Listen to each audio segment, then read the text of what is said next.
Okay student, आज हम बात करेंगे पेयर ऑफ एंगल्स की। राइट, तो पेयर ऑफ एंगल्स में मैंने आपको ऑलरेडी एक्सप्लेन किया है कि complementary angle, supplementary angle and linear pair. Right, three types में हमने एक्सप्लेन किया था।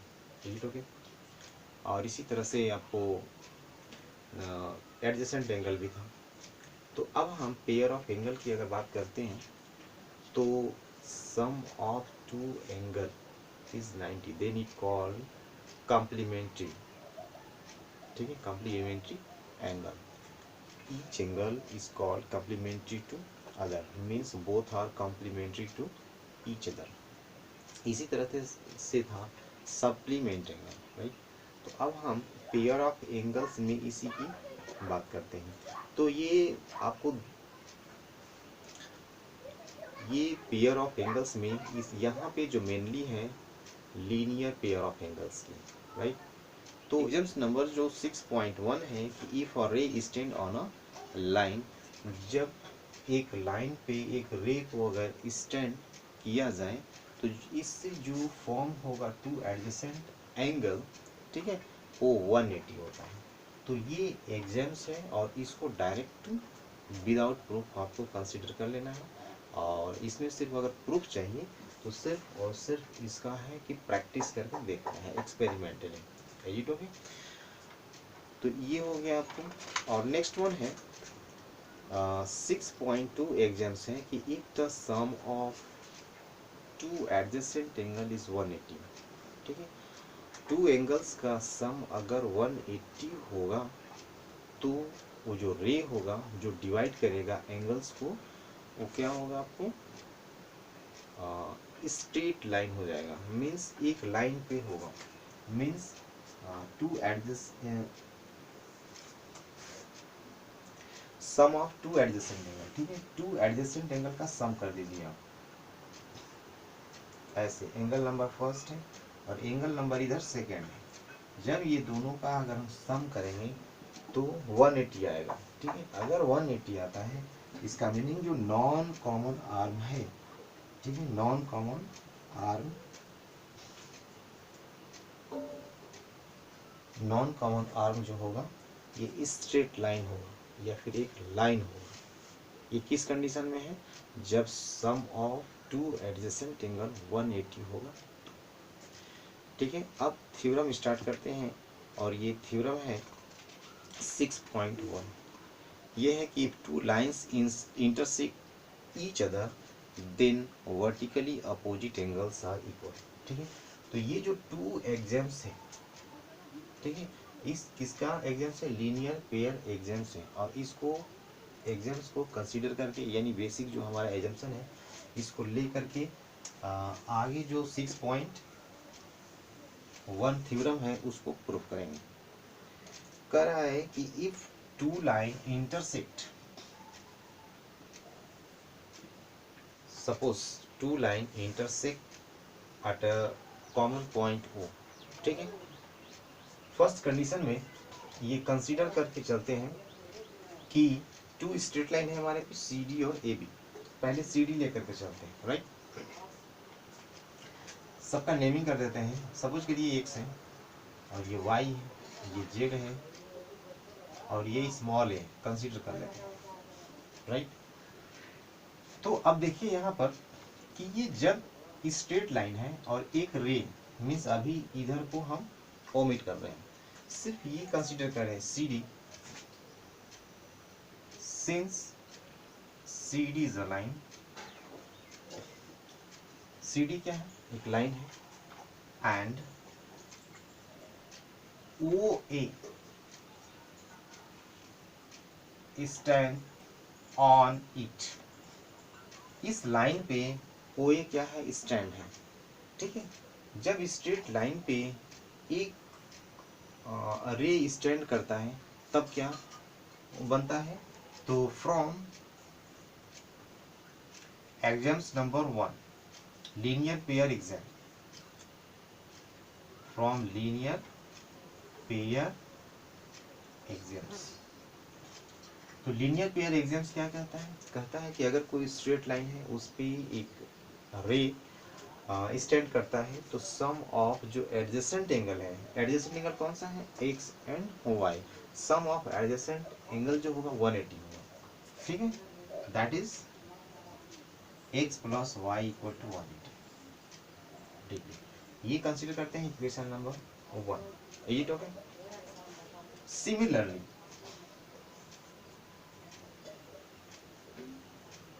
सिमिलरली अगर लेकर के चलते हैं तो जैसे अब ए बी स्ट्रेट लाइन है, it okay, A B straight line है और ओडी, ओडी क्या है इसमें, एक रे है, ठीक है। Similarly A B is a line and O D is a ray. A B एक स्ट्रेट लाइन है एंड ओडी क्या है, रे है, तो यहाँ भी y और z एडजेसेंट एंगल होगा और इस कंडीशन में एडजेसेंट एंगल का सम क्या होता है 180। तो फिर से हम लोग क्या करेंगे, यहाँ पे 180 जिसको शो करेंगे।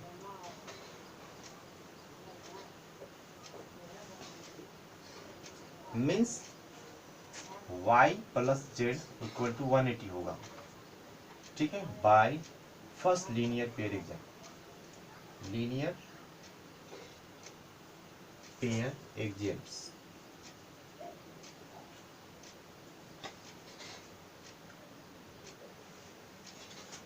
Right, okay. अब हमको प्रूफ करना है कि वर्टिकली अपोजिट एंगल इक्वल होता है, मीन्स x का वर्टिकली z है तो ये इक्वल शो करना है, राइट। तो यहाँ से हम वैल्यू निकाल सकते हैं किसका, यहाँ से वैल्यू पुट अप करते हैं, x और z के फॉर्मेशन में चाहिए। तो यहाँ से अगर z का वैल्यू फाइंड करेंगे तो 180 माइनस वाई, 180 माइनस वाई, और यहाँ से x इक्वल टू वैल्यू निकालेंगे तो 180 माइनस वाई, मीन्स y को अगर शिफ्ट करेंगे राइट साइड तो यहाँ से भी आएगा x equal to 180 minus Y.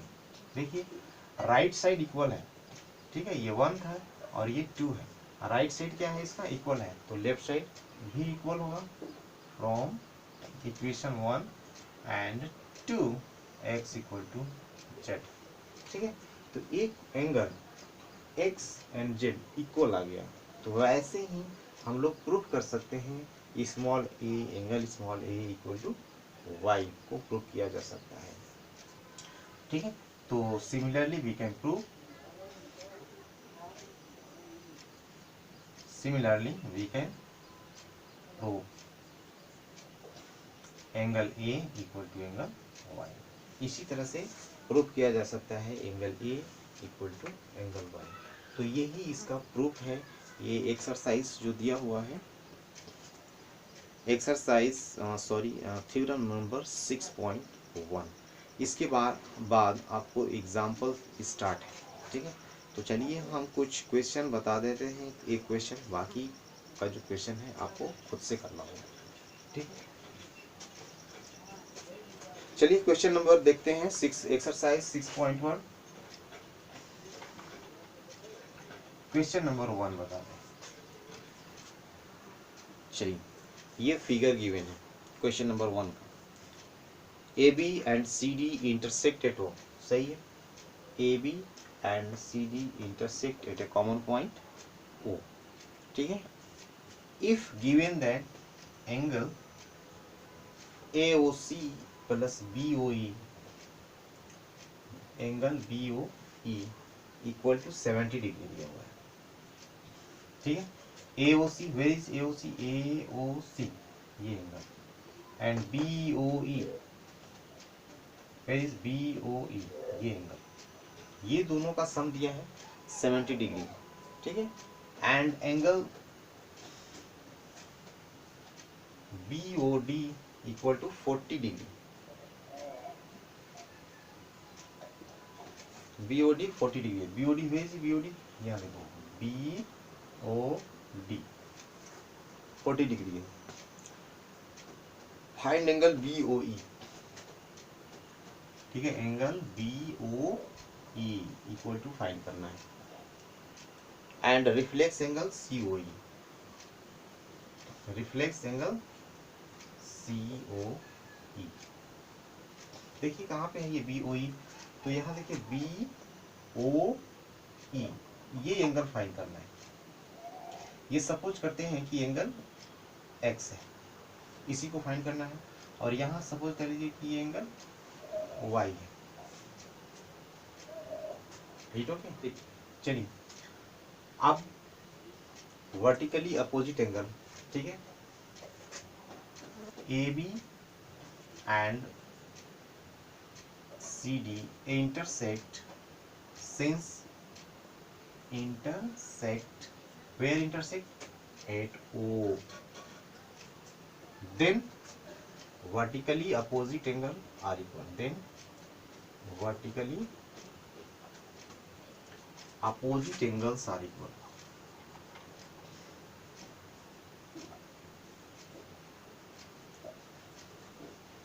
Vertically opposite angles are equal, ये होता है, राइट। देखिए 40 जो है इसका vertically opposite angle, that is y equal to 40 degree, vertically opposite angle, ठीक है, ये वर्टिकली अपोजिट एंगल है। तो अब यहाँ पे गिवन है AOC and BOE equal to 70, that means AOC क्या है ये y, और BOE क्या है ये x, इक्वल टू कितना है 70, राइट। तो y का वैल्यू ऑलरेडी यहाँ पे मिल चुका है, तो 40 plus x equal to 70, that means x equal to 70 minus 40 equal to 30 degree. x means what, ठीक है, x मीन्स क्या है, x मीन्स हमने कंसीडर किया है BOE, ठीक है, तो ये BOE का वैल्यू आया है, बट हमको चाहिए कौन सा, BOE ही चाहिए था, ये तो फर्स्ट आंसर आ गया, ठीक है, this is equal to angle BOE, ठीक है। तो ये BOE एंगल कितना हो गया 30 डिग्री। अब एंगल फाइंड करना है COE, where is COE, COE, ठीक है।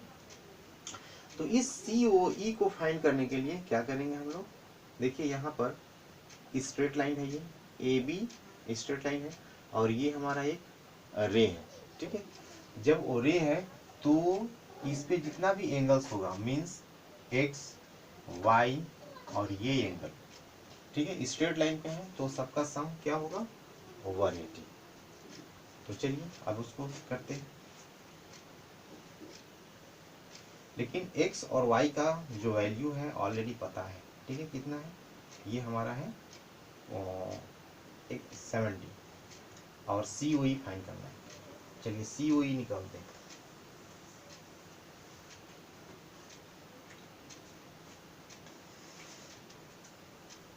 अगेन देखते हैं, AB स्ट्रेट लाइन है, ठीक है, AB का है स्ट्रेट लाइन है, और ये OC हमारा एक रे है, तो उस कंडीशन में two angle means AOC plus angle BO, where is angle BOC equal to 180 होगा। देखिए फिर से लिखते हैं कि यहाँ AB स्ट्रेट लाइन है और OC क्या है, एक रे है जो इस स्ट्रेट लाइन पे स्टैंड कर रहा है। इसका मीनिंग है कि उसके बोथ साइड का जो एंगल होगा वो क्या होगा, लीनियर पेयर मीन्स 180 आ जाएगा, ठीक है। तो AOC प्लस BOC, ठीक है, ये दोनों एडजेसेंट एंगल क्या होगा 180 होगा, क्योंकि ये स्ट्रेट लाइन पर है। तो AOC का वैल्यू हम लोगों ने y का वैल्यू फाइंड किया है, y का वैल्यू कितना है 40, तो यहाँ पे हो गया ये 40 degree plus angle BOC equal to 180। तो 40 को उधर left side right side shift करके सबट्रैक्ट कर लेते हैं, तो ये आ गया हमारा क्या 140 डिग्री, ये एंगल BOC है। अब अगेन BOC, ये BOC में टू एंगल्स हैं, कौन कौन सा, एक X है और COE दोनों है, ठीक है। तो उसको हम लोग रिप्लेस कर दे रहे हैं, मीन्स BOC जो होगा ये BOE और COE का सम होगा। मीन्स उसकी जगह पे हम लोग लिखेंगे BOE plus angle COE equal to 140, right. BOE का वैल्यू हम लोग ऑलरेडी यहाँ पे मीन्स x का वैल्यू फाइंड कर चुके हैं, 30 डिग्री है। इसका मीनिंग है यहाँ पे 30 पुट अप करेंगे तो एंगल COE इक्वल टू 140 और angle COE equal to 140 minus 30 degree equal to हो जाएगा 110। 140 माइनस 30 इक्वल टू क्या हो जाएगा 110। तो ये आपका आंसर आ गया, ठीक है। तो COE फाइंड करना था, COE तो आ गया, बट यहाँ इसका रिफ्लेक्स एंगल चाहिए COE का, ठीक है। तो COE का रिफ्लेक्स एंगल क्या करेंगे, reflex angle COE equal to होगा 360 माइनस 110। रिफ्लेक्स एंगल जो होता है इन बिटवीन किसके बीच में होता है 180 एंड 360। 180 एंड 360 के बीच में जो एंगल आता है वो हमारा क्या होता है रिफ्लेक्स एंगल। तो reflex angle of COE equal to होगा 360 माइनस 110। अब इसको माइनस कर लेंगे तो ये हो गया 250। ये हमारा रिफ्लेक्स एंगल। तो ये कंप्लीट हो गया। तो एक्सरसाइज में जो भी क्वेश्चन है इसको करना है। It's okay, thank you.